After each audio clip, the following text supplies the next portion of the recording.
नमस्कार, स्वागत है आपका हमारे चैनल में। मैं रानी गुप्ता आपके साथ। बड़ी खबर सामने आ रही है। आपको बता दें कि बिहार में हुए उपचुनाव गोपालगंज सीट से बीजेपी को शानदार जीत मिली है। बता दें कि बीजेपी की ओर से कुसुम देवी यहां से चुनाव लड़ रही थी। इसी के साथ ही उनके समक्ष आरजेडी के प्रत्याशी थे और ऐसा माना जा रहा था कि ये मुकाबला बेहद कांटे की टक्कर है, लेकिन इसमें जीत भी कुसुम देवी यानी कि बीजेपी की प्रत्याशी की मानी जा रही थी। और देखने को मिला कि जब वोटों की काउंटिंग खत्म हुई, लास्ट राउंड का जो काउंटिंग चल रहा था, मतगणना चल रही थी, उसके बाद जब अनाउंसमेंट हुआ कि कुसुम देवी को जीत मिल गई है, तो इसके बाद ये बिहार के लिए एक बड़ी जीत है। क्योंकि बिहार में हुए उपचुनाव में जहां कुसुम देवी को जीत मिली है, तो ये सीधे तौर पर बीजेपी पार्टी की भी शानदार जीत है और इससे नीतीश कुमार और लालू यादव का जो गठबंधन है वो भी हरा नहीं पाया। देखने को मिला कि ऐसा कहा जा रहा था कि नीतीश कुमार अपने पीएम बनने के सपने को लेकर के ही एनडीए से अलग हुए हैं और इसकी वजह से उन्होंने आरजेडी के साथ हाथ मिलाया है और उनके साथ मिलकर के वो पीएम उम्मीदवार के तौर पर 2024 में लोकसभा चुनाव भी लड़ सकते हैं। लेकिन अब देखने को मिल रहा है कि जिस तरीके से उपचुनाव में सीधे तौर पर बीजेपी को बढ़त मिली है, बहुमत मिली है, तो इससे साफ तौर पर जाहिर होता है कि नीतीश कुमार भले ही इधर या उधर चले जाएं, उनके पीएम बनने का सपना कभी भी शायद पूरा नहीं हो सकता और इस बार एक बार फिर से उनके पीएम बनने का सपना चकनाचूर हो चुका है। बता दें कि बिहार में 2 सीटों पर हुए उपचुनावों का परिणाम आज घोषित हो चुका है। बिहार की गोपालगंज सीट पर हुए उपचुनाव में बीजेपी ने शानदार जीत हासिल की है। इस बार गोपालगंज सीट पर बीजेपी प्रत्याशी कुसुम देवी ने आरजेडी के मोहन प्रसाद को टक्कर दी है और साथ ही उन्हें हराया है। बता दें कि बिहार के उपचुनाव में मुख्य मुकाबला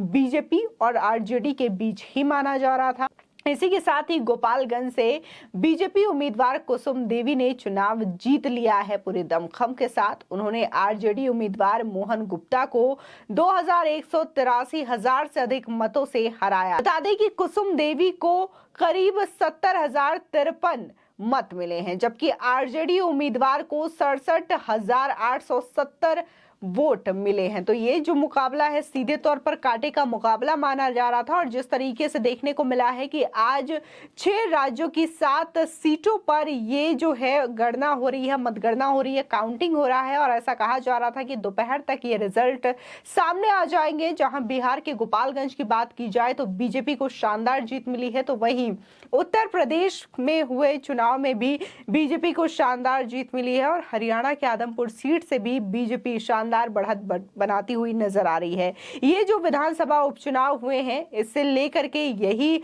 आंकलन लगाया जा रहा है कि आने वाले विधानसभा चुनाव जो कि हिमाचल प्रदेश और गुजरात में होने हैं, ऐसे में ये बीजेपी के लिए शानदार परफॉर्मेंस मानी जा रही है और कहा जा रहा है कि बीजेपी को अगर लोग उपचुनाव में पसंद कर रहे हैं और ये जीत देखने को मिल रही है, तो विधानसभा चुनाव में भी ये जीत बीजेपी को बरकरार रखनी पड़ेगी और उनके प्रत्याशियों को पूरे दमखम के साथ अपने लोगों से आशीर्वाद प्राप्त करना होगा। जिस तरीके से बार बार देखने को मिला था कि बिहार की राजनीति में यह बड़ा बदलाव हुआ था और कहा जा रहा है कि ऐसा माना जा रहा था कि अगर गठबंधन आ जाता है तो बीजेपी को शिकस्त मिल सकती है, क्योंकि लालू यादव और नीतीश कुमार की जो पार्टी है बिहार में हमेशा से रही है और ज्यादा लोग इनको पसंद करते हैं। लेकिन उपचुनाव के रिजल्ट से ये साफ तौर पर देखने को मिलता है कि बिहार ने किस तरीके से आरजेडी को पीछे छुड़ाया है और महागठबंधन भी अब बिहार में बीजेपी को हरा नहीं सकती। इसी के साथ ही ये भी तैयारी मानी जा रही है कि बिहार में विधानसभा चुनाव होते हैं तो अब जनता जंगल राज से बाहर आना चाहती है और एनडीए की सरकार को चुनना चाहती है, यानी कि सीधे तौर पर बीजेपी को मौका मिल सकता है। क्योंकि देखने को मिला था कि जब बिहार में चुनाव हुए थे तो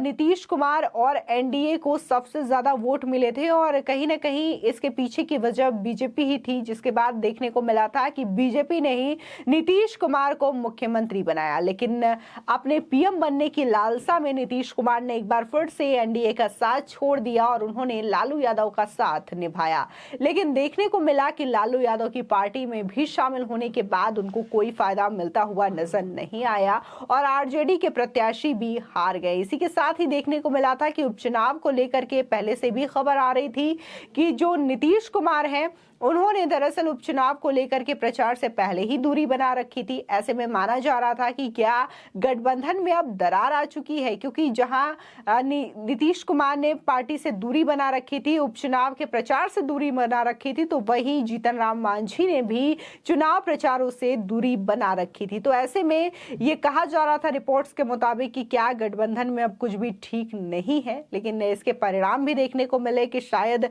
नीतीश कुमार के प्रचार न करने और करने से भी कोई फर्क नहीं पड़ा और बीजेपी को शानदार जीत गोपालगंज सीट से हासिल हुई है। इसी के साथ ही ये कहा जा रहा है कि ये लोकसभा को लेकर भी कड़ी टक्कर है, क्योंकि जिस तरीके से बार बार ये दावा किया जा रहा था कि बिहार में लालू यादव की पार्टी और नीतीश की पार्टी पुरानी पार्टी है और जिस तरीके से एक छत्र राज रहा है बिहार के अंदर लालू यादव का, तो ये उसकी भी जड़ों को हिलाते हुए बीजेपी पार्टी नजर आई है। और कुसुम देवी की जो जीत है वो शानदार जीत रही है। कई हजार मतों से उन्होंने आरजेडी के प्रत्याशी को कड़ी चुनौती दी है। इससे साफ तौर पर जाहिर होता है कि अब बिहार में लालू यादव की जड़ें हिलती हुई नजर आ रही है, यानी कि सीधे तौर पर उनके किले में सेंध लगती हुई नजर आ रही है। इसी के साथ ही देखने को यह मिल रहा है कि जहां बार बार ये दावा किया जा रहा है तमाम विपक्षी पार्टियों से कि जो देश की जनता है वो मोदी गवर्नमेंट से खुश नहीं है, बीजेपी गवर्नमेंट से खुश नहीं है, तो ये भी बाई इलेक्शंस पोल में और इसी के साथ ही जो होने वाले चुनाव हैं उसमें सीधे तौर पर रुझान देखने को मिल रहा है। तमाम सर्वे देखने को मिल रहा है कि जनता एक बार फिर से बीजेपी गवर्नमेंट को चाहती है। और लोकसभा चुनाव की बात करें तो भी लोगों की राय यही है कि एक बार फिर से प्रधानमंत्री के तौर पर वो मोदी सरकार को देखना चाहते हैं। इसी के साथ ही अगर बिहार की बात की जाए तो बिहार में लगातार लोगों की ये शिकायत है कि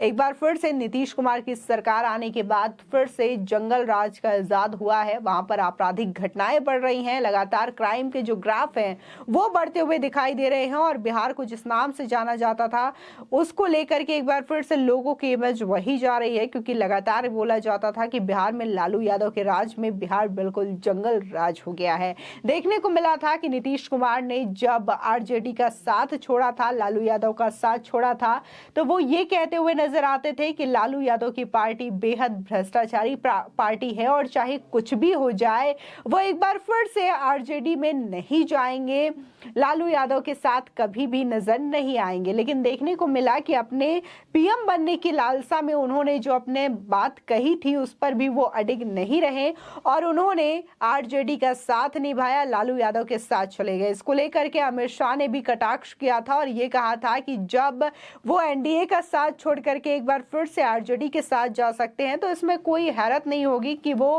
कांग्रेस के साथ भी जा करके बैठ सकते हैं अपने पीएम बनने की लालसा को लेकर के। हालांकि जो नीतीश कुमार है उनके पार्टी के नेता ने ये कहा है कि नीतीश कुमार कभी भी पीएम नहीं बनना चाहते हैं, वो तो बस विपक्षियों को एकजुट करना चाहते हैं ताकि आने वाले लोकसभा में सभी पार्टियां मिलकर के चुनाव लड़ सके। लेकिन ये भी देखने को मिल रहा है कि अगर लोकसभा चुनाव लड़ते भी हैं, जो दावेदारी है पीएम पद को लेकर के वो अलग अलग पार्टियों की ओर से अलग अलग नेताओं के नाम सामने आ रहे हैं। अगर हम कांग्रेस की बात करें तो बार बार ये कहा जाता है कि राहुल गांधी को पीएम पद के उम्मीदवार के तौर पर रखा जाएगा। बात अगर हम टीएमसी की करें तो खुद ममता बनर्जी भी अपने आप को पीएम पद दिलाना चाहती हैं,